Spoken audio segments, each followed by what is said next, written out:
Hello guys, स्वागत है आप सभी का आपके अपने YouTube channel Saurabh sir mathematics में। यहाँ पर बात करने वाले हैं एसएससी जीडी कांस्टेबल एग्जाम की, जो कि आपका चल रहा है 2022-23 का 10 जनवरी से स्टार्ट हो चुका है।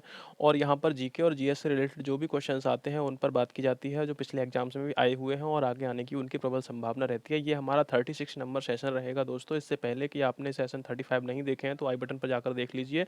और यदि डिस्क्रिप्शन बॉक्स में देखना चाहते हैं तो उसमें जीके जीएस के नाम से एसएससी जीडी जीके जीएस के नाम से प्लेलिस्ट दे रखी है, उसमें जाके आप देख सकते हैं। और ये हमारा मॉक टेस्ट रहता है, मॉक टेस्ट एमसीक्यूज है। इसमें 20 क्वेश्चंस को कवर करेंगे। पिछली बार हमने 25 क्वेश्चंस को कवर करते थे और जो भी रिलेटेड फैक्ट होते थे उनको भी कवर करते थे, लेकिन सेशन ज़्यादा लंबा होने की वजह से इसमें 20 क्वेश्चंस को कर दिया गया है। और 20 क्वेश्चन से रिलेटेड जो भी फैक्ट होते हैं दोस्तों उनको भी इसमें साथ ही साथ कवर किया जाता है। यहाँ पर डे नंबर 36 है हमारा, और यहाँ पर डेली या शाम को 7 बजे आपके लिए लेकर आया जाता है। तो दोस्तों आगे बात करते हैं। यदि आप एसएससी जीडी के अतिरिक्त यूपी पुलिस है, सुपर टेट है, रेलवे है, यूपी एसआई है, एसएससी एसआई है, यूपी बीएड एंट्रेंस एग्जाम है, यूपी पैट है, कोई भी एग्जाम आपका है, उसके लिए यह सेशन काफ़ी महत्वपूर्ण होने वाला है, क्योंकि इसमें जो भी क्वेश्चन से रिलेटेड फैक्ट होते हैं उनको भी साथ साथ क्लियर किया जाता है दोस्तों। तो इस चैनल पर पहली बार विजिट करें तो चैनल को सब्सक्राइब कर लें और पास में बेल आइकन को अवश्य दबा लें। और यदि सेशन अच्छा लगता है तो लाइक जरूर करें दोस्तों। तो यहाँ पर बात करते हैं, अब क्वेश्चन आता है। क्वेश्चन लेते हैं पहला। क्वेश्चन आ चुका है, भारतीय संविधान की तीसरी अनुसूची, जो भारतीय संविधान की तीसरी अनुसूची का संबंध किससे है ये आपको बताना है। ऑप्शन ए दे रखा है राज्यसभा में प्रतिनिधित्व से, दूसरा है ऑप्शन बी शपथ तथा प्रतिज्ञान से, तीसरा है ऑप्शन सी भाषाओं से, और चौथा है महत्वपूर्ण पदाधिकारियों के वेतन से। ये आपको बताना है कि कौन सा आंसर आपका सही हो जाएगा। और आंसर कमेंट करने का आपका तरीका वही है कि क्वेश्चन नंबर अगर आपका फर्स्ट है तो फर्स्ट लिखेंगे, और उसके बाद में ए सही है तो ए, बी सही है तो बी, सी सही है तो सी, और डी सही है तो डी। इस तरह से आप हमें कमेंट करेंगे अपना आंसर, जो भी आपका आंसर सही होगा। और कमेंट करने से क्या होता है दोस्तों, आपका आत्मविश्वास बढ़ता है कि आपको यह पता होता है कि हाँ, इसका ये आंसर एकदम से सही है और आपको याद है। तो अगर नहीं याद है तो यहाँ पर याद होने वाला है अच्छी तरह से, लेकिन आप आंसर कमेंट जरूर करें। और सेशन अच्छा लगता है तो लाइक जरूर करें। तो यहाँ पर बात करते हैं, ये क्वेश्चन दे रखा है आपका, क्वेश्चन नंबर फर्स्ट ही है अभी, कि भारतीय संविधान की तीसरी अनुसूची का संबंध किससे है। ऑप्शन पहला दे रखा है ए राज्यसभा में प्रतिनिधित्व से, दूसरा है शपथ तथा प्रतिज्ञान से, तीसरा है भाषाओं से, चौथा है महत्वपूर्ण पदाधिकारियों के वेतन से। तो फटाफट से इसका आंसर कमेंट कर दीजिए दोस्तों, क्या इसका आंसर हो जाएगा। तो इसका जो करेक्ट आंसर हो जाएगा आपका, इसका जो करेक्ट आंसर हो जाएगा वह आपका हो जाएगा शपथ तथा प्रतिज्ञान से। जो तीसरी अनुसूची दे रखी है आपकी शपथ तथा प्रतिज्ञान से संबंधित है। अब यहाँ पर शपथ किसकी है और प्रतिज्ञान किसका है, तो यहाँ पर जो भी संविधान सभा में, संसद में जो भी होते हैं, राज्यसभा, लोकसभा और राष्ट्रपति, इन सभी की जो शपथ तथा प्रतिज्ञान से संबंधित है, या तीसरी जो अनुसूची है। बात कर लेते हैं भारत के जो संविधान है उसमें कितनी अनुसूचियां हैं। तो जब बनकर तैयार हुआ था तो उसमें 8 अनुसूचियां थीं। कितनी थी? 8 अनुसूचियां। लेकिन वर्तमान में देखा जाए तो उसमें 12 अनुसूचियां समाहित हैं। उसमें 4 अनुसूचियों को बढ़ाकर रख दिया गया है। बात करते हैं अगर संविधान की, तो संविधान को जो निर्माण होने में 2 वर्ष 11 माह 18 दिन का समय लगा था। ये आपको याद रखना है, 2 वर्ष 11 माह और 18 दिन का समय लगा था। ये कई बार एग्जाम में, पेपर में पूछा जा चुका है क्वेश्चन के, संविधान निर्माण होने में कितना समय लगा था। तो 2 वर्ष 11 माह 18 दिन का समय लगा था। और कौन थे इसके जो संविधान के पिता कहे जाते हैं, तो अब उनकी बात करते हैं। तो ये देखो आपको देखने को मिल रहे हैं, डॉक्टर भीमराव अंबेडकर हैं, ये संविधान के पिता कहे जाते हैं। क्या कहे जाते हैं? पिता। और ये पहले कानून मंत्री, कौन? कानून कानून मंत्री मंत्री भी रह चुके थे। भारत के पहले कानून मंत्री और न्याय मंत्री भी यह रह चुके थे। भारत के पहले कानून मंत्री और न्याय मंत्री कौन थे? तो डॉक्टर भीमराव अंबेडकर थे। भीमराव अंबेडकर का जो पूरा नाम था तो वह भीमराव भीमराव रामजी अंबेडकर इनका पूरा नाम था। ये भी आपको याद रखना है। और इनका जो जन्म हुआ था वह कहाँ हुआ था दोस्तों? तो इनका जो जन्म हुआ था तो महू मध्य प्रदेश में हुआ था। कहाँ पर? महू एमपी में हुआ था, जो मध्य प्रदेश राज्य है भारत का, उसमें इनका जन्म हुआ था। और कब हुआ था? तो 14 अप्रैल को इनका जन्म हुआ था। और 1891 में, कब हुआ था दोस्तों? 1891 में इनका जन्म हुआ था। तो अब आपको ये भी ध्यान रखना है कि प्रतिवर्ष 14 अप्रैल को डॉक्टर भीमराव अंबेडकर की जयंती के रूप में मनाया जाता है। क्या मनाया जाता है? 14 अप्रैल को। अप्रैल जो होता है आपका, 14 अप्रैल को डॉक्टर भीमराव अंबेडकर की भीमराव अंबेडकर की जन्मतिथि के रूप में मनाया जाता है। ये आपको याद रखना है। नेक्स्ट बात कर लेते हैं, क्वेश्चन आता है अगला, दूसरा क्वेश्चन है, प्रसिद्ध मुस्लिम शासिका चांद बीबी, जिसके जिसने बरार को अकबर को सौंपा निम्नलिखित में से किस राज्य में संबंधित है। तो किस राज्य से संबंधित थी वो चांद बीबी थी जिसने कि बरार को अकबर के लिए सौंप दिया था। ऑप्शंस देख लेते हैं, इसके ऑप्शंस क्या क्या दे रखे हैं। तो ऑप्शंस अभी हाँ, अब ऑप्शन आ चुके हैं आपके। तो क्वेश्चन का आंसर दे रखे हैं बीजापुर, ऑप्शन दूसरा है गोलकुंडा, ऑप्शन तीसरा है अहमदनगर, ऑप्शन चौथा है बरार। फटाफट से इसका आंसर कमेंट करेंगे। जो प्रसिद्ध मुस्लिम शासिका चांद बीवी थी जिसने बरार को अकबर को सौंपा था निम्नलिखित में से किस राज्य से संबंधित थी। तो किस राज्य से संबंधित थी दोस्तों आपको बताना है। जो चांद बीवी थी वह कौन थी और किस राज्य से वह संबंधित थी ये आपको बताना है। तो दोस्तों यहाँ पर जो ऑप्शन है बीजापुर है, गोलकुंडा है, अहमदनगर है और बरार है। तो इसमें फटाफट से आंसर अपना कमेंट कर दीजिए क्या इसका आंसर हो जाएगा। तो वह अहमदनगर से संबंधित थी। किससे संबंधित थी? अहमदनगर से संबंधित थी। कौन संबंधित थी? तो चांद बीवी जो थी अहमदनगर से संबंधित थी। अहमदनगर के हुसैन प्रथम की बेटी थी। वो कौन थी? हुसैन हुसैन हुसैन प्रथम, हुसैन फर्स्ट की ये कौन थी? बेटी थी। ये आपको याद रखना है अहमदनगर की। और इसने मुगलों के करारा जवाब भी दिया था दोस्तों, तो ये भी आपको याद रखना है। और इसको किस किस भाषा का ज्ञान था तो वो भी आप जान लीजिए। तो यह फारसी भाषा का ज्ञान था, तुर्की भाषा का इसको ज्ञान था, और दोस्तों इसको मराठी भाषा का भी ज्ञान था। और यह कन्नड़ भाषा भी जानती थी। क्या जानती थी? कन्नड़ भाषा भी जानती थी। यह भारतीय शासिका और योद्धा थी, ये भी आपको याद रखना है। तो कौन थी दोस्तों? वह चांद बीबी थी। कौन थी? चांद बीबी। कौन थी? चांद बीबी थी। ये आपको याद रखना है। बात करते हैं यहाँ पर अब अहमदनगर राज्य की। तो अहमदनगर राज्य देखो ये आपको देखने को मिलेगा। यहाँ पर आपको देख रहे हैं कि जो दक्षिण भारत का जो राज्य है वह अहमदनगर राज्य भी इसमें छुपा हुआ है। देखो ये आपको दिखाई दे रहा है अहमदनगर। यहाँ पर बीदर भी है और यहाँ बीजापुर भी है, गोलकुंडा भी है, विजयनगर साम्राज्य भी है। यहाँ पर ये सारे राज्य यहाँ पर आपको दिख रहे हैं। तो जो अहमदनगर साम्राज्य जो था वह महाराष्ट्र का एक जिला है वर्तमान में। क्या है दोस्तों? महाराष्ट्र का एक जिला है। और बात कर लेते हैं यहाँ पर महाराष्ट्र की। तो महाराष्ट्र की जो राजधानी है वो कौन सी है? मुंबई है। मुंबई क्या है? भारत की महाराष्ट्र की राजधानी है। और जो महाराष्ट्र के जो सीएम हैं, तो सीएम की अगर बात करें तो एकनाथ शिंदे हैं। कौन है दोस्तों? एकनाथ शिंदे। एकनाथ शिंदे कौन है? महाराष्ट्र के सीएम हैं। अगर राज्यपाल की अगर बात करते हैं तो भगत सिंह कोश्यारी हैं। भगत सिंह कोश्यारी राज्यपाल हैं। कहाँ के हैं? भगत सिंह कोश्यारी राज्यपाल वह हैं आपके महाराष्ट्र के। अगर यहाँ पर क्षेत्रफल की दृष्टि से अगर महाराष्ट्र को देखा जाए दोस्तों, क्षेत्रफल की दृष्टि से तो वह तीसरे स्थान पर आता है, थर्ड स्थान पर आता है। अगर पॉपुलेशन की दृष्टि से देखा जाए तो वह सेकंड नंबर पर आता है उत्तर प्रदेश के बाद। अगर यहाँ की लिटरेसी की बात की जाए महाराष्ट्र की, कहाँ की बात चल रही है? महाराष्ट्र की। अगर यहाँ की लिटरेसी की बात की जाए तो लिटरेसी यहाँ पर 82.34% है। यहाँ के जो साक्षर लोग हैं वह इतने हैं। और बात की जाए यहाँ पर के लिंगानुपात की, तो यहाँ पर 929 प्रति 1000 यहाँ का लिंगानुपात है। कहाँ का है? ये महाराष्ट्र का है। तो ये आपको याद रखना है दोस्तों। तो यहाँ पर जो अहमदनगर साम्राज्य है, अहमदनगर साम्राज्य, ये आपको याद रखना है। ठीक है दोस्तों। तो ये चांद बीवी से संबंधित था। चांद बीवी कहाँ से संबंधित थी? तो अहमदनगर साम्राज्य से। नेक्स्ट बात कर लेते हैं। क्वेश्चन आता है संशोधित मूल्य वर्धित कर का संबंध है, ये आपको बताना है। तो ऑप्शन ए है बिक्री कर, दूसरा है धन कर, तीसरा है आयकर, चौथा है उत्पाद शुल्क। फटाफट से दोस्तों इसका आंसर कमेंट करेंगे क्या इसका आंसर हो जाएगा जल्दी से। कि जो संशोधित मूल्य वर्धित कर का संबंध है वह किससे है? बिक्री कर से है, या धन कर से है, या आयकर से है, या उत्पाद कर से है? जल्दी से इसका आंसर कमेंट कर दीजिए क्या इसका आंसर हो जाएगा। जो संशोधित मूल्य वर्धित कर है उसका जो संबंध है किससे है? तो यहाँ पर ऑप्शन ए हो जाएगा और राइट आंसर बिक्री कर से संबंधित है। कौन सा है? संशोधित मूल्य वर्धित कर जो है वह बिक्री कर से संबंधित है। ऑप्शन ए एकदम से राइट आंसर दोस्तों हो जाएगा। नेक्स्ट बात कर लेते हैं। क्वेश्चन आता है ऋग्वैदिक काल में संबंधित मृदभांड संस्कृति है। तो किससे जो मृदभांड संस्कृति है वो किससे संबंधित है ये आपको बताना है। कौन सी जो मृदभांड संस्कृति है ऋग्वैदिक काल से संबंधित है? ऑप्शन ए दे रखा है गुरु वर्डी मृदभांड संस्कृति, दूसरा दे रखा है ऑप्शन है चित्र दूसर मृदभांड संस्कृति, और तीसरा है ए और बी दोनों, चौथा है इनमें से कोई नहीं। फटाफट से करेंगे दोस्तों इसका कमेंट आंसर क्या इसका आंसर हो जाएगा। जो ऋग्वैदिक काल से संबंधित मृदभांड संस्कृति है कौन सी है? ऑप्शन ए गेरु वर्डी मृदभांड संस्कृति, दूसरा है चित्रित दूसर मृदभांड संस्कृति, तीसरा है एक और दो दोनों, चौथा इनमें से कोई नहीं। फटाफट से दोस्तों इसका आंसर कमेंट कीजिए क्या इसका आंसर हो जाएगा। तो इसका जो करेक्ट आंसर है गेरु वर्डी मृदभांड संस्कृति है। गेरु वर्डी मृदभांड संस्कृति क्या होती है ये आपको जानना जरूरी है।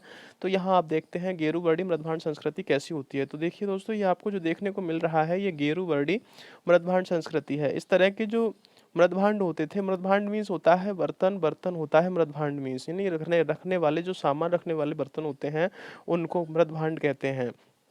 तो यहाँ गेरू बर्डी है या गेरुए, तो गेरुए रंग की जो बर्डी है क्या है, मृदभांड है ये गेरुए रंग का। तो इस तरह के जो होते थे वो ऋग्वैदिक काल में इनका ज़्यादातर यूज होता था, ये आपको याद रखना है दोस्तों। नेक्स्ट बात कर लेते हैं, क्वेश्चन आता है राष्ट्रपति और उपराष्ट्रपति की अनुपस्थिति में। जो राष्ट्रपति होता है और उपराष्ट्रपति होता है उसकी अनुपस्थिति में आपको बताना है राष्ट्रपति और उपराष्ट्रपति की अनुपस्थिति में कौन कार्यभार ग्रहण करेगा। तो आपको बताना है, ऑप्शन ए है सर्वोच्च न्यायालय का मुख्य न्यायाधीश है, दूसरा है लोकसभा का अध्यक्ष है, तीसरा है मंत्रिपरिषद है और चौथा है प्रधानमंत्री का कैबिनेट है। फटाफट से इसका आंसर कमेंट कर देंगे दोस्तों, इसका क्या आंसर हो जाएगा। जो राष्ट्रपति भी नहीं है और उपराष्ट्रपति भी नहीं है, उस समय भारत के राष्ट्रपति का कार्यभार कौन ग्रहण करेगा, ये आपको बताना है। तो राष्ट्रपति और उपराष्ट्रपति की अनुपस्थिति में कौन कार्यभार ग्रहण करेगा, फटाफट से इसका आंसर कमेंट कर देंगे दोस्तों। क्या इसका आंसर हो जाएगा, तो सर्वोच्च न्यायालय का मुख्य न्यायाधीश हो जाएगा क्या, या लोकसभा का अध्यक्ष हो जाएगा, या मंत्रिपरिषद हो जाएगी, या फिर प्रधानमंत्री की कैबिनेट हो जाएगी। फटाफट से इसका आंसर कमेंट कर दीजिए, क्या इसका आंसर हो जाएगा। तो इसका जो करेक्ट आंसर हो जाएगा दोस्तों, वह ऑप्शन ए राइट आंसर हो जाएगा। सर्वोच्च न्यायालय का मुख्य न्यायाधीश जो होगा वह राष्ट्रपति और उपराष्ट्रपति की अनुपस्थिति में कार्यभार ग्रहण करेगा। किसका कार्यभार ग्रहण करेगा, वो तो राष्ट्रपति का कार्यभार ग्रहण करेगा। ये आपको याद रखना है। और राष्ट्रपति और उपराष्ट्रपति के लिए मैं पिछले सेशन में काफ़ी बातें, काफ़ी फैक्ट क्लियर कर चुका हूँ, वो आप जाकर आई बटन पर देख लीजिए। वह 35 नंबर मेरा सेशन है, उसमें जाकर आपको इनके बारे में अच्छी जानकारी मिल जाएगी। जो भी आपके एग्जाम से रिलेटेड फैक्ट होंगे वो सारे क्लियर हो जाएंगे। तो यहाँ पर बात करते हैं अब सर्वोच्च न्यायालय के मुख्य न्यायाधीश की। तो देखिए यहाँ पर जो वर्तमान में सर्वोच्च न्यायालय के जो मुख्य न्यायाधीश हैं ये आपको दिखाई दे रहे हैं, और इनका अगर आपने देखे हैं तो इनका नाम बता दीजिए फटाफट से, इनका क्या नाम है, जल्दी से इनका नाम बताएंगे। तो इनका जो नाम है जस्टिस डी वाई चंद्रचूड़ है, इनका नाम चंद्रचूड़ डी वाई चंद्रचूड़ इनका नाम है। और ये यू ललित सर जो थे, यू ललित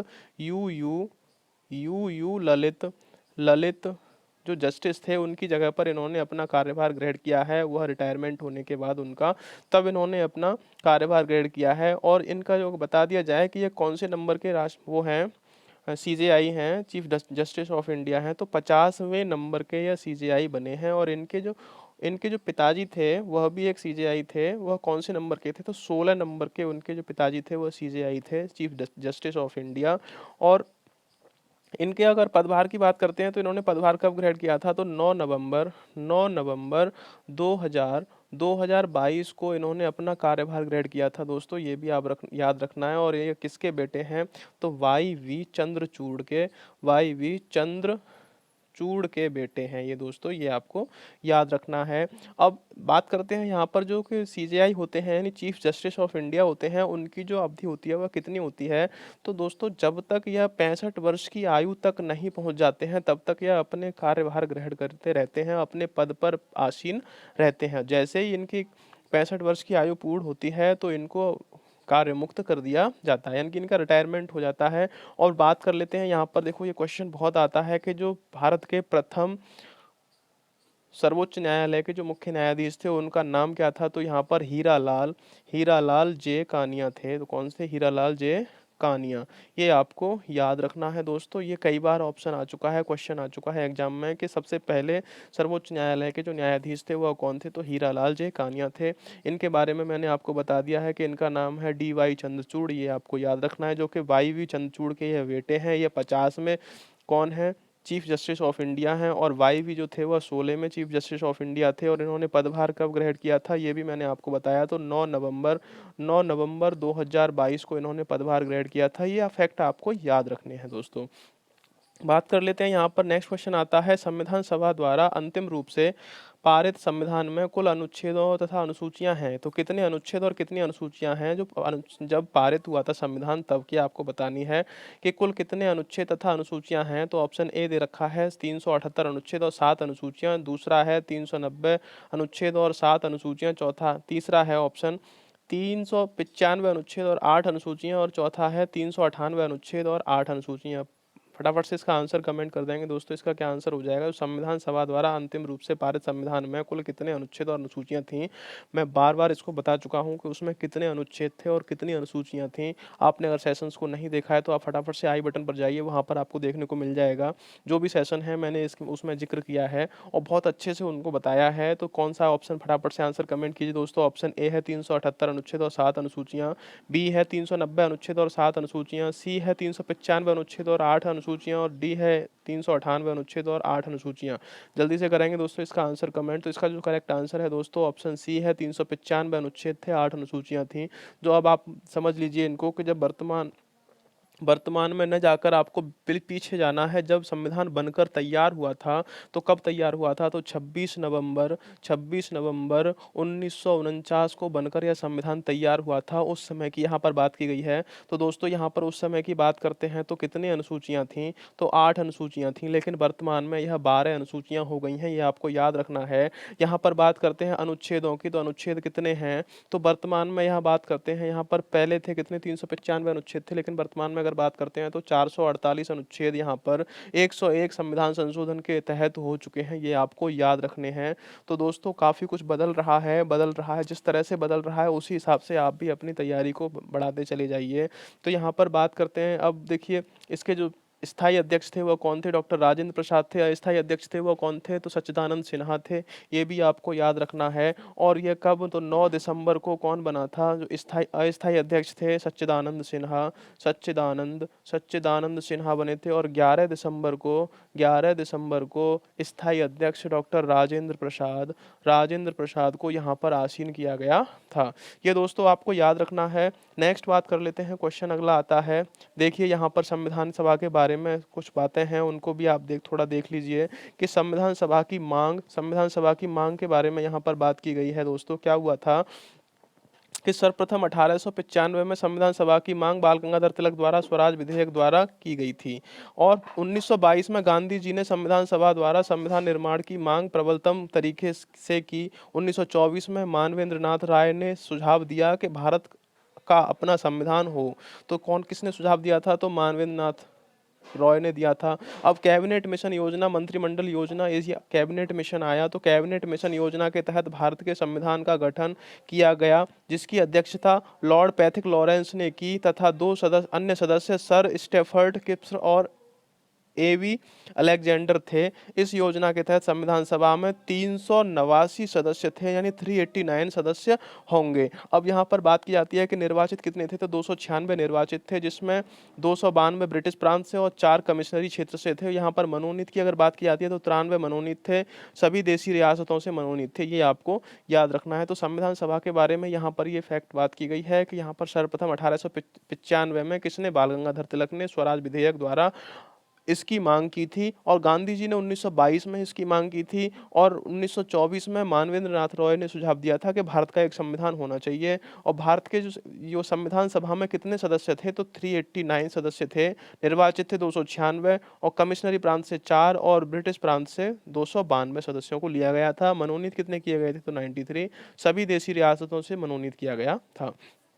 नेक्स्ट बात कर लेते हैं, क्वेश्चन नंबर आता है 7 नंबर क्वेश्चन दे रखा है। क्वेश्चन कह रहा है कि वैदिक ग्रंथों से प्रसिद्ध भाष्यकार सायण निम्नलिखित में से किस काल से में सक्रिय थे? तो ये आपको बताना है। ऑप्शन ए दे रखा है चोल राज्यकाल, दूसरा है गुप्त काल राज्यकाल, तीसरा है सातवाहन राज्यकाल, चौथा है विजयनगर राज्यकाल। फटाफट से इसका आंसर कमेंट कर देंगे दोस्तों। क्या इसका आंसर हो जाएगा? तो वैदिक ग्रंथों के प्रसिद्ध भाष्यकार सायण जो थे वह किस एक काल में सक्रिय थे? फटाफट से इसका आंसर कमेंट कर दीजिए। ऑप्शन ए सही होगा क्या? चोल राज्यकाल, दूसरा बी सही होगा क्या? गुप्त राज्यकाल, तीसरा सी सही होगा क्या? सातवाहन राज्यकाल, चौथा डी सही होगा क्या?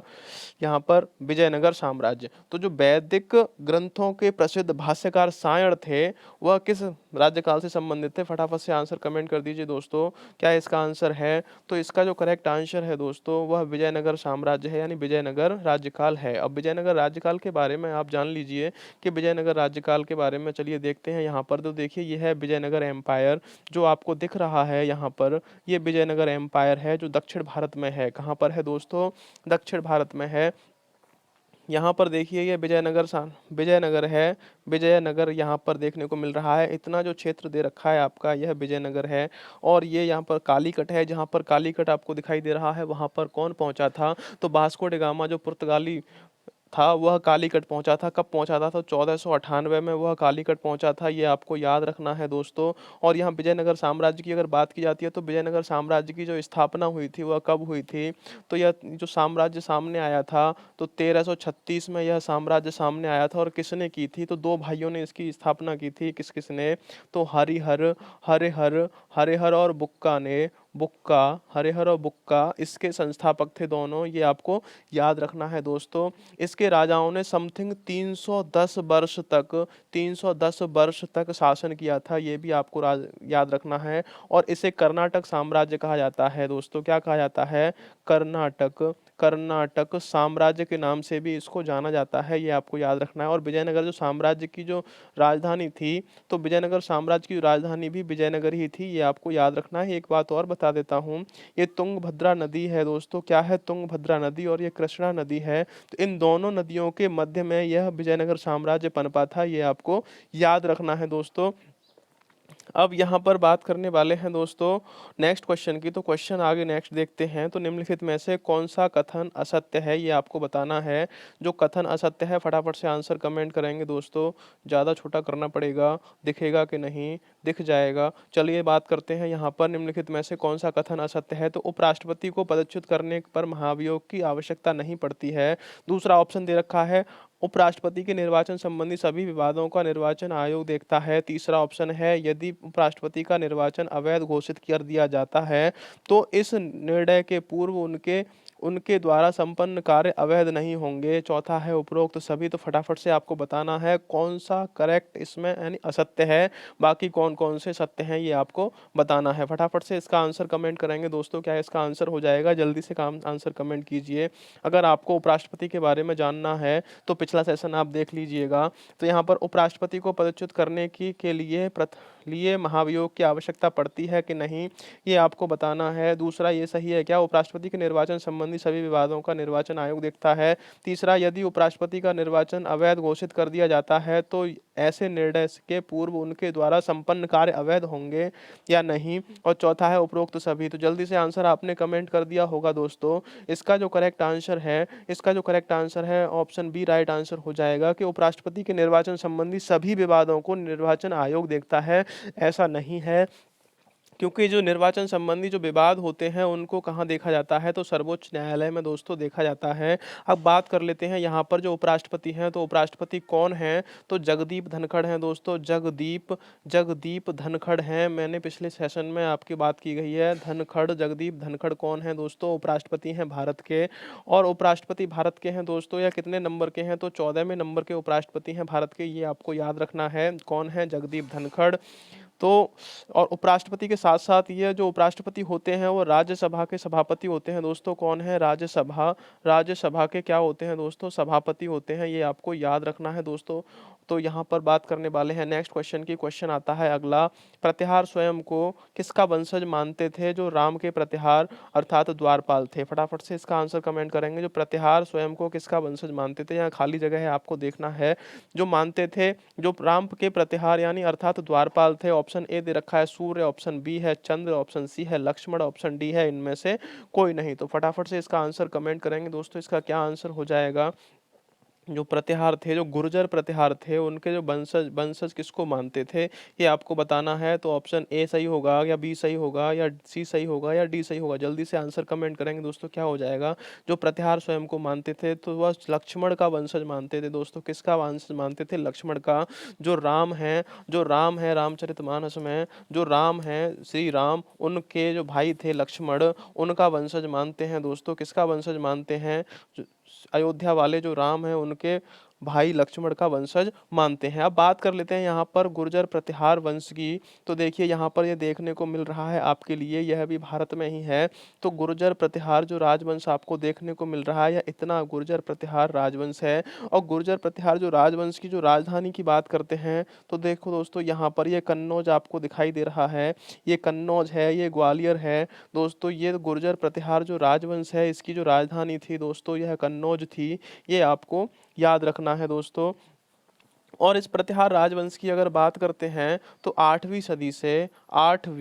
आठवीं सदी के मध्य, आठवीं सदी के मध्य से यह शासन इन्होंने शासन किया था। और 11वीं सदी के अंत तक, 11वीं सदी तक इन्होंने 11वीं सदी तक इन्होंने क्या किया था दोस्तों, शासन किया था। 8वीं सदी के मध्य से लेकर 11वीं सदी तक इन्होंने शासन किया था गुर्जर प्रतिहारों ने। तो इनके बारे में फिलहाल इतने ही फैक्ट हैं और इतने ही फैक्टों से यह आता है इसमें आंसर। तो दोस्तों बात करते हैं, नेक्स्ट क्वेश्चन आता है 10वां, कि प्राचीन भारत का महान व्याकरण पतंजलि किसका समकालीन था, ये आपको बताना है। तो ऑप्शन ए दे रखा है कनिष्क, दूसरा है चंद्रगुप्त द्वितीय, तीसरा है गौतमी पुत्र सातकर्णी और चौथा है पुष्यमित्र शंगु। तो फटाफट से इसका आंसर कमेंट करेंगे दोस्तों, क्या आंसर हो जाएगा कि प्राचीन भारत के महान व्याकरणिक पतंजलि जो पतंजलि थे, महर्षि जो पतंजलि थे, वह किसके समकालीन थे, ये आपको बताना। ऑप्शन ए है कनिष्क, बी है चंद्रगुप्त द्वितीय, सी है गौतमी पुत्र सातकर्णी और डी है पुष्यमित्र शंगु।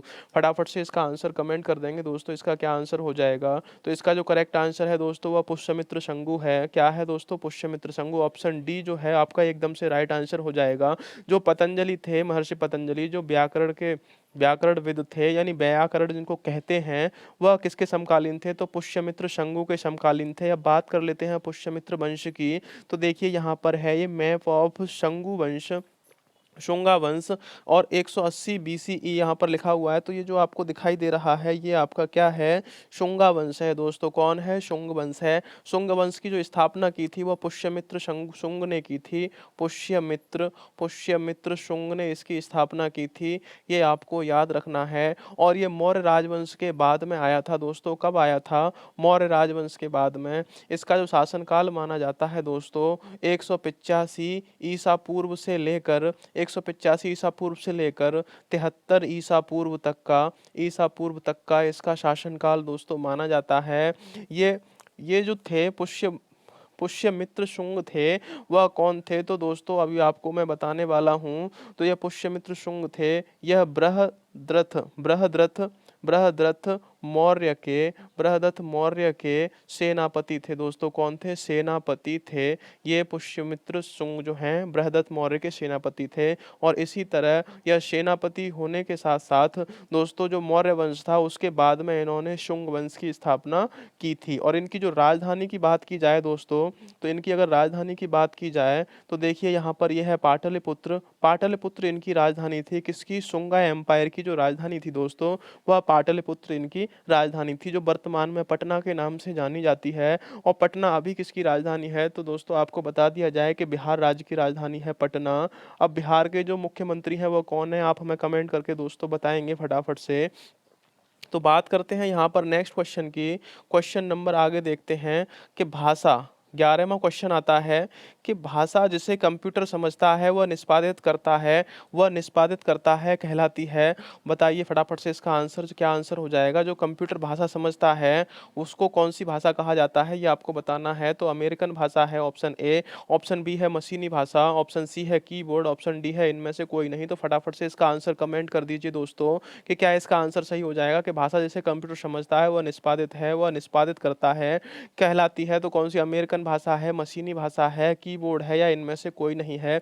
फटाफट से इसका आंसर कमेंट करेंगे। अरे भाई ये बताइए तो सही कम से कम कि ये मशीनी भाषा को लेता है या अमेरिकन भाषा को लेता है, कौन सी भाषा से कंप्यूटर चलता है। अगर मशीन है तो मशीनी भाषा से ही चलेगा ना, तो कमेंट क्यों नहीं करते हो। ऑप्शन बी एकदम से राइट आंसर आपका हो जाएगा कि मशीनी भाषा है। क्या है दोस्तों, मशीनी भाषा राइट आंसर आपका हो जाएगा। ऑप्शन बी एकदम से 11वें क्वेश्चन का राइट आंसर हो जाएगा। अब बात कर लेते हैं जो प्रोग्रामिंग की जो भाषाएं होती हैं उनके बारे में अगर बात करें, तो देखो आपको देखने को मिलेगा जो प्रोग्रामिंग की भाषा दे रखी है, टॉप प्रोग्रामिंग लैंग्वेज यहाँ पर दे रखी हैं, तो कौन कौन सी होती हैं एक तरफ से चलते हैं।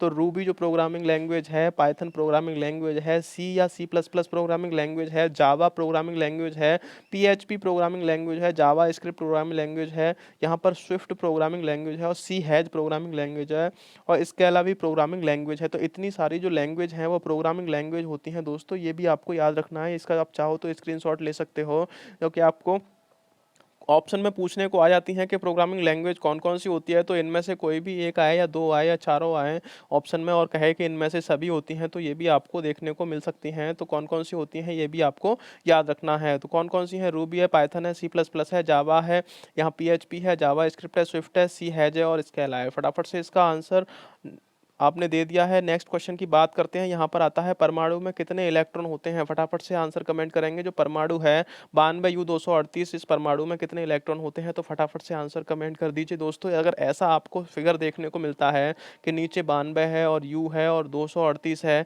यहाँ पर कोई भी एलिमेंट है, अगर उसकी इधर उधर अलग अलग संख्याएं दे रखी हैं तो ज़्यादा में से कम को घटा दीजिए। तो यहाँ पर आपको देखना है क्या कि यहाँ 92 आप हम इसमें से घटा दीजिए तो कितना बचेगा, 146 इसका करेक्ट आंसर हो जाएगा दोस्तों। तो यहाँ पर राइट आंसर ऑप्शन सी हो जाएगा। किसका हो जाएगा कि 92U238 के परमाणु में कितने इलेक्ट्रॉन होंगे, तो 92, 238 या फिर 146 और 330। तो यहाँ पर करेक्ट आंसर आपका ऑप्शन सी हो जाएगा दोस्तों। आपके बताने से पहले इसका आंसर मैंने ही बता दिया है। और किस तरह से हम निकालते हैं, जो ऊपर की संख्या होती है 238, उसमें से नीचे जो संख्या दे रखी है उसमें घटा देते हैं तो कितना आता है 146। यानी न्यूट्रॉनों की अगर संख्या निकालनी है तो प्रोटॉनों और न्यूट्रॉनों की जो संख्या होती है वह 238 होती है। तो यहाँ पर 92 क्या है, प्रोटॉनों की संख्या, और न्यूट्रॉन कितने हो गए दोस्तों, 146 हो गए। ये आपको याद रखना है। तो करेक्ट आंसर आपका neutron option C right answer हो जाएगा। तो यहाँ पर बात करते हैं 92U238 की, या 92U235 जो नाभिकीय विखंडन की जो प्रक्रिया होती है दोस्तों, उसको समझ लीजिए। यहाँ पर काफ़ी अच्छे से आपको समझ में आ जाएगी।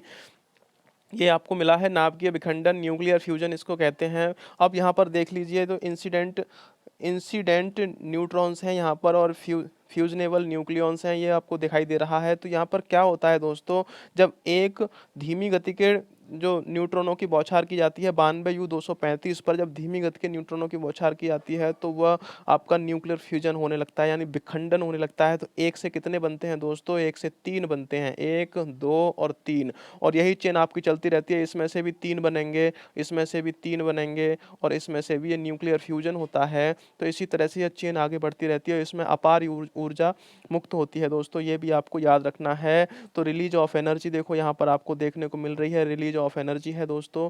और यहाँ पर इंसिडेंट न्यूट्रॉन्स हैं, यहाँ पर फिजन प्रोडक्ट हो गई यहाँ पर ये, और ये आगे चलती रहती है। तो देखो यहाँ पर लिखा भी हुआ है कि चेन रिएक्शन है यहाँ पर। तो यहाँ नाभिकीय विखंडन की जो प्रक्रिया होती है, जब धीमी गति के न्यूट्रॉनों की 92U235 पर बौछार की जाती है तो नाभिकीय विखंडन की प्रक्रिया स्टार्ट हो जाती है दोस्तों, ये आपको याद रखना है। और इसका जो एक उदाहरण होता है तो वह परमाणु बम होता है दोस्तों। क्या होता है, परमाणु परमाणु जो बम होता है दोस्तों, वह नाभिकीय विखंडन पे के सिद्धांत पर ही आधारित होता है, ये आपको याद रखना है।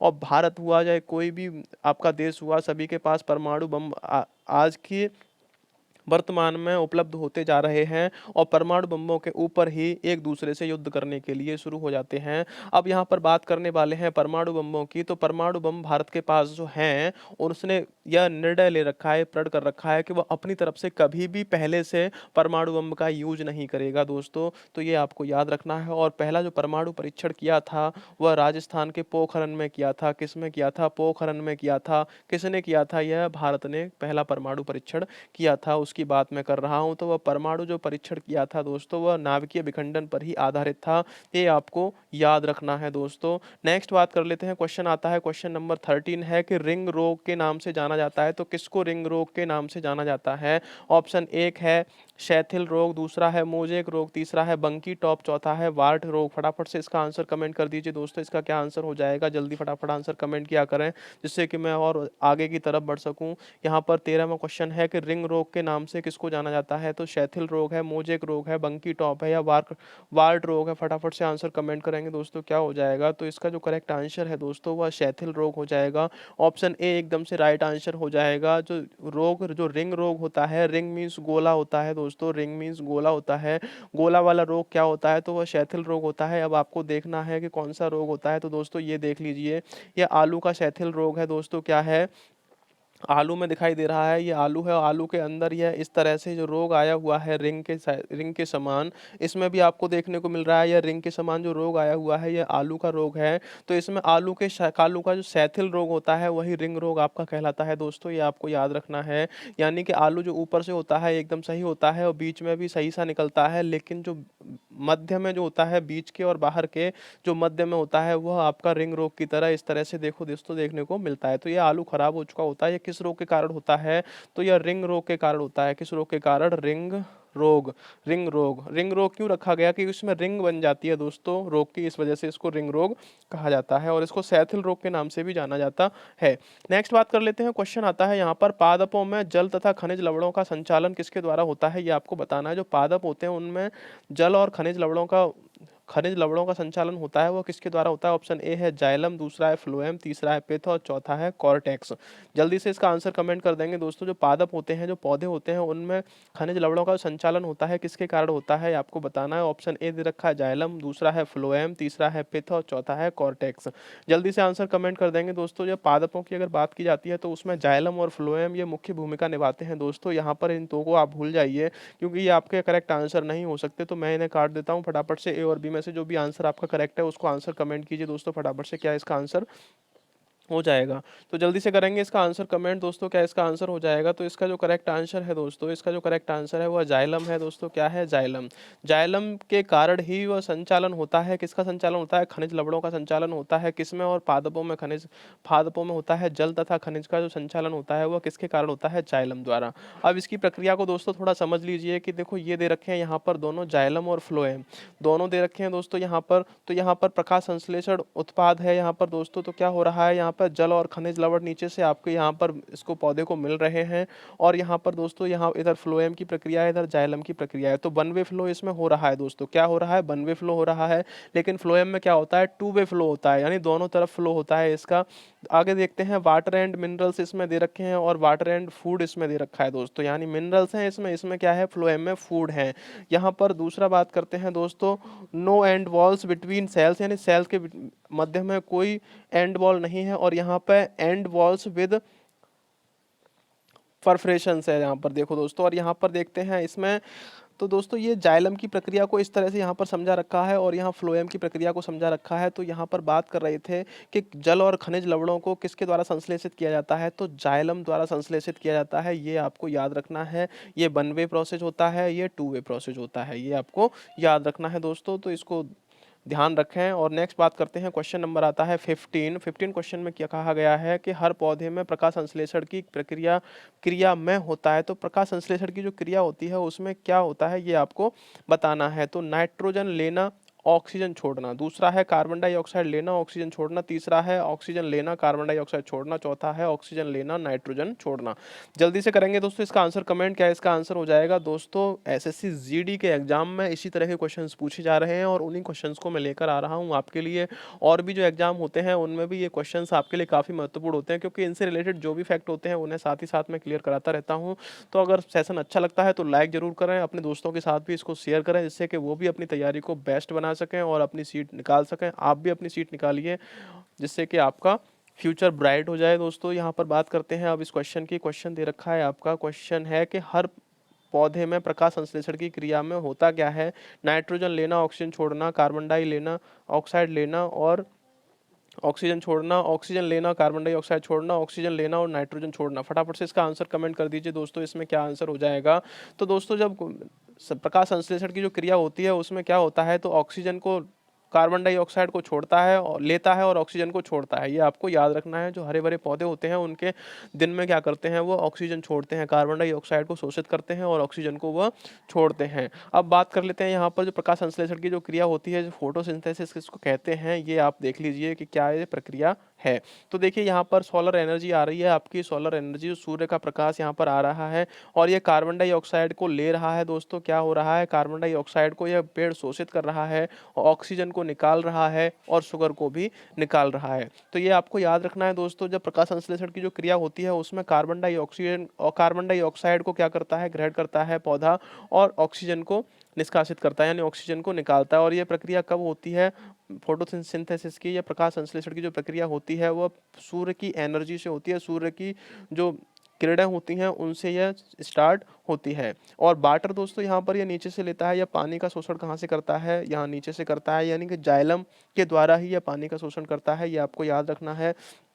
नेक्स्ट बात कर लेते हैं दोस्तों यहाँ पर इसकी कि 6CO2 यानी 6CO2 + H2, यानी ऊपर से इसने कार्बन डाइऑक्साइड लिया और नीचे से दोस्तों इसने जल लिया, तो यह क्या करता है दोस्तों, C6H12O6 यानी कि शुगर का ये फॉर्मूला हो जाएगा C6H12O6, और 6O2 यानी ऑक्सीजन, वह ऑक्सीजन निकालता है और चीनी निकालता है यानी शुगर निकालता है। और यहाँ पर ये दे रखा है दोस्तों H2O यानी H2O उसने लिया और CO2 उसने लिया, और यहाँ पर ऑक्सीजन और शुगर दोनों को वह उसने निष्कासित कर दिया है। तो दोस्तों इसी तरह की जो सिंथेसिस, फोटोसिंथेसिस जो होती है, इसी तरह से यह प्रक्रिया होती है, ध्यान आपको रखना है क्या क्या इसमें मुक्त होता है और क्या क्या यह ग्रहण करते हैं। नेक्स्ट बात कर लेते हैं, क्वेश्चन नंबर आता है हाल ही में लुप्त हुआ, जो हाल ही में लुप्त हुआ जंतु है वो कौन सा है, तो ड्रैको है, डायनासोर है, टेराडेक्लाइड डेक्टाइल है, या मेमथ है। फटाफट से इसका आंसर कमेंट करेंगे दोस्तों, क्या इसका आंसर हो जाएगा। जो हाल ही में विलुप्त हुआ जंतु है तो ड्रैको है, डायनासोर है, टेराडेक्टाइल है, या मेमथ है। फटाफट से कर दीजिए दोस्तों इसका आंसर कमेंट, कौन सा जो जंतु है वह विलुप्त हो चुका है। तो यहाँ पर दोस्तों यह डायनासोर है, डायनासोर विलुप्त हो चुका है, ऑप्शन बी एकदम से राइट आंसर आपका हो जाएगा। क्वेश्चन नंबर 16 का एक सौ सॉरी, क्वेश्चन नंबर 16 का ऑप्शन बी एकदम से राइट आंसर हो जाएगा दोस्तों। तो हाँ बात करते हैं अब देखो डायनासोर की, तो डायनासोर आपको देखने को मिलेगा, आपने मूवी भी देखी होंगी काफ़ी, तो उसमें डायनासोर दिखाया गया है। तो ये डायनासोर होता है दोस्तों, और ये डायनासोर, इसको यूनानी भाषा में बड़ी मछली, बड़ी छिपकली भी कहते हैं। क्या कहते हैं, बड़ी बड़ी छिपकली, छिपकली भी इसको कहा जाता है। किस भाषा में दोस्तों, यूनानी भाषा में। यह काफ़ी बड़ा देखने में होता है दोस्तों, और इसकी अगर बात की जाए तो यह 23 करोड़ वर्ष पहले, कितने, 23 करोड़ वर्ष पहले से और 6.5 यानी 6.5 करोड़ वर्ष पहले तक रहे थे। और इनके अगर बात की जाए तो किस वर्ग के हैं, तो दोस्तों यह सरीसृप वर्ग के हैं। किस वर्ग के, सरीसृप वर्ग के ये दोस्तों हैं। और यह फिलहाल में क्या हो चुका है दोस्तों, यह विलुप्त हो चुके हैं। आपने इनको नहीं देखा होगा, लेकिन आपने इनको छवि में और मूवी में ज़्यादातर इनको देखा होगा दोस्तों। तो ये काफ़ी वर्ष पहले यानी कि 6.5 करोड़ वर्ष तक इनका जो रहा था, अस्तित्व रहा था। लेकिन अब इनके जो मिलते हैं वह क्या मिलते हैं दोस्तों, इनके शरीर के, इनके जो शरीर हैं वह शरीर कहीं पर इनके पुरातत्व विभाग में मिले हुए हैं। तो उनको देखकर इनकी क्या की गई है दोस्तों, कल्पना की गई है। तो ये आपको याद रखना है। तो दोस्तों कौन विलुप्त हो चुके हैं, तो डायनासोर विलुप्त हो चुके हैं। नेक्स्ट बात कर लेते हैं, क्वेश्चन आता है, क्वेश्चन नंबर 17 है, प्रत्येक क्रिया के बराबर विपरीत दिशा में एक प्रतिक्रिया होती है, यह आपको बताना है। तो यह किस नियम पर आधारित है, जो प्रत्येक क्रिया के बराबर व विपरीत दिशा में एक प्रतिक्रिया होती है। ऑप्शन ए दे रखा है, न्यूटन का प्रथम गति विषयक नियम है, दूसरा है न्यूटन का गति विषयक द्वितीय नियम, न्यूटन का गति विषयक तृतीय नियम, चौथा है उपयुक्त में से कोई नहीं। फटाफट से इसका आंसर कमेंट करेंगे दोस्तों, क्या इसका आंसर हो जाएगा कि प्रत्येक क्रिया के बराबर व विपरीत दिशा में एक प्रतिक्रिया होती है। फटाफट से इसका आंसर कमेंट करेंगे दोस्तों। तो यह किसने दिया था, यह न्यूटन ने दिया था। न्यूटन का प्रथम है, द्वितीय है, तृतीय है, कौन सा नियम है, जल्दी से आंसर कमेंट कर दीजिए दोस्तों, इसका क्या आंसर हो जाएगा। तो इसका जो करेक्ट आंसर आपको जानना है दोस्तों, तो इसका जो करेक्ट आंसर है ऑप्शन सी, यानी कि न्यूटन का गति विषयक तृतीय नियम होता है दोस्तों। कौन सा होता है, न्यूटन का गति विषयक तृतीय नियम। न्यूटन के प्रथम नियम को क्या कहते हैं, तो जड़त्व का नियम कहते हैं, ये भी आपको याद रखना है। दूसरा जो नियम होता है वह F बराबर ma होता है, बल का नियम होता है दोस्तों, ये आपको याद रखना है। और तीसरा है, प्रत्येक क्रिया के बराबर और विपरीत प्रतिक्रिया होती है दोस्तों, ये आपको याद रखना है विपरीत दिशा में। तो देखिए इसको समझ लेते हैं थोड़ा सा। अब ये यहाँ पर क्या हो रहा है दोस्तों, देखो एक से एक तरफ से गोली चलाई जा रही है दोस्तों। क्या चलाया जा रहा है, एक तरफ से यहाँ पर गोली चलाई जा रही है। तो गोली से जो निकलने वाली जो गोली है यह ये क्रिया हो रही है आगे की तरफ, लेकिन इतना ही धक्का जो गोली चलाने में पीछे लगता है वह क्या होती है दोस्तों, प्रतिक्रिया होती है। तो किसी भी क्रिया के बराबर व विपरीत दिशा में क्या होती है, प्रतिक्रिया होती है। जब आप किसी नाव में बैठे हो, ये यहाँ पर नाव है, नाव में बैठे हो, नाव से आप उतरते हो, तो उसमें जो लगाया गया बल होता है वह क्या होता है, प्रतिक्रिया हो जाता है, और जबकि आप आगे की तरफ अगर कदम बढ़ाते हो वह आपकी क्रिया हो जाती है। तो बंदूक चलाने पर बंदूक का पीछे की ओर आना, ये आपकी प्रतिक्रिया होती है, और नाव से उतरते वक्त प्रतिक्रिया बल द्वारा नाव का पीछे हो जाना, ये आपकी क्या होती है, आपकी प्रतिक्रिया होती है। तो दोस्तों यह किस नियम पर आधारित है, तो न्यूटन के थर्ड लॉ पर आधारित है दोस्तों, थर्ड लॉ पर यह आधारित है। दोनों मैंने आपको दिखा दिए, इस तरह से भी आपको देखने को मिल जाता है, क्वेश्चन आता है इस तरह से। नेक्स्ट बात कर लेते हैं, क्वेश्चन आता है 18। दोस्तों आपको बता दिया जाए कि 1 बजे से हमारी जो सीरीज चल रही है वह हिंदी की सीरीज चल रही है, दोपहर 1 बजे से चल रही है, जिसमें कि हमारा 1000 क्वेश्चंस कराने का टारगेट है दोस्तों। काफ़ी क्वेश्चंस उसमें हो चुके हैं, और जो आपके एग्जाम में क्वेश्चंस आ रहे हैं उसी तरह के क्वेश्चंस आ रहे हैं, तो उन क्वेश्चंस को जरूर करें। अगर आपने नहीं देखा है तो एसएससी जीडी हिंदी के नाम से जो प्लेलिस्ट दे रखी है आई बटन पर और आपके डिस्क्रिप्शन बॉक्स में, उसको जाकर जरूर देख लें, क्योंकि आपका एग्जाम बेटर होने वाला है उसको अगर देख लेते हो, और इन सीरीज को अगर आप देख कर जाते हो तो दोस्तों यहाँ पर 1000 क्वेश्चंस को कवर करने वाले हैं, और 1000 क्वेश्चंस में कुछ ही सेशन हमारे रह चुके हैं, और 1 बजे दोपहर में 1 बजे से हमारा सेशन स्टार्ट होता है, तो इसको देखना ना भूलें। नेक्स्ट बात करते हैं इस क्वेश्चन की। तो क्वेश्चन दे रखा है, निम्न में से मधुमेह से पीड़ित व्यक्ति की जरूरत होती है, तो कौन कौन सी जरूरत होती है, एंटीबायोटिक्स की होती है, या इंसुलिन की होती है, या डायबिटीज की होती है, या प्रोटीन की होती है। फटाफट से इसका आंसर कमेंट करेंगे दोस्तों, क्या हो जाएगा। जो मधुमेह से पीड़ित व्यक्ति होता है उसकी जरूरत क्या होती है, तो एंटीबायोटिक्स होती है, या इंसुलिन होती है, या विटामिन होती है, या फिर प्रोटीन होती है। जल्दी से आंसर कमेंट करेंगे दोस्तों, क्या आंसर हो जाएगा। बात करते हैं शुगर लेवल की। तो शुगर लेवल जो नॉर्मल होता है दोस्तों वह 90 से लेकर 130 बिना खाए होता है, यानी भूखे पेट जो होता है वह 90 से 130 होता है। और किसकी बात की जा रही है, यह वयस्क मनुष्य की बात की जा रही है, जिसकी उम्र 40 से 50 वर्ष होती है। कितनी होती है, 40 से 50 वर्ष इसकी उम्र होती है वयस्क मनुष्य की। उसका बिना खाए इतना उसका शुगर लेवल होना चाहिए दोस्तों। शुगर लेवल जो होता है वो मधुमेह का जो लेवल होता है उसी को कहते हैं। इसको डायबिटीज भी कहते हैं दोस्तों, ये भी आपको याद रखना है। यदि खाना खा लेते हैं आप, तो खाना खाने के बाद में 140 से लेकर 140 mg प्रति डीएल से कम होना चाहिए आपका जो शुगर लेवल है, ये आपको याद रखना है। और खाना खाने से पहले 90 से 130 mg प्रति डीएल आपका इतना शुगर लेवल होना चाहिए। अब बात करते हैं दोस्तों यहाँ पर इसका क्या आंसर हो जाएगा, करेक्ट आंसर। तो इंसुलिन इसका राइट आंसर हो जाएगा दोस्तों। क्या हो जाएगा, इंसुलिन इसका एकदम से करेक्ट आंसर हो जाएगा। ये आपको दोस्तों याद रखना है। अब देखिए बात करते हैं इंसुलिन की खोज किस किसने की। तो यहाँ दोस्तों ये दोनों आपको दिखाई दे रहे हैं, ये साइंटिस्ट हैं दोनों जिन्होंने इंसुलिन की खोज की थी दोस्तों। फेडरिक जी बैटिंग हैं, दूसरे हैं JJR मैकलॉड। तो फटाफट से दोस्तों ये जो है आपके खोजकर्ता हैं, किसके, इंसुलिन के खोजकर्ता हैं। और इन्होंने खोज कब की थी, तो 1921 में इन्होंने खोज की थी। कहाँ पर की थी दोस्तों, तो कनाडा में। कहाँ पर, कनाडा में इन्होंने खोज की थी, किसकी, इंसुलिन की। टोरंटो विश्वविद्यालय के ये शोधकर्ता हैं दोस्तों। कौन है, दोनों टोरंटो जो विश्वविद्यालय है कनाडा में उसके ये शोधकर्ता हैं।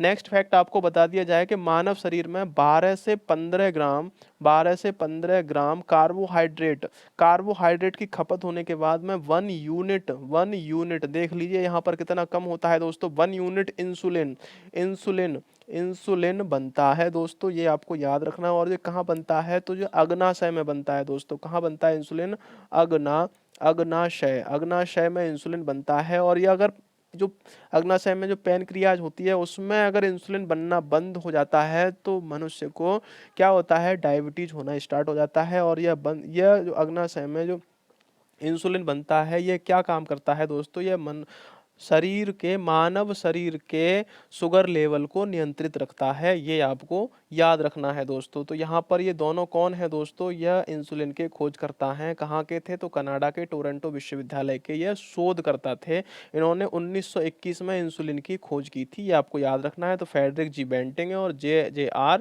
मैकलॉड, ये आपको याद रखना है दोस्तों। बात करते हैं, नेक्स्ट क्वेश्चन आता है आपका। क्वेश्चन है, निंद्रा रोग पैदा होता है। तो निंद्रा रोग जो होता है वो पैदा करता है, कौन करता है, अमीबिक पेचिस है, या ट्रिपेनोसोमा है, या लिशमेनिया है, या प्लाज्मोडियम है। राइट आंसर दोस्तों बता देंगे इसका, क्या करेक्ट आंसर हो जाएगा।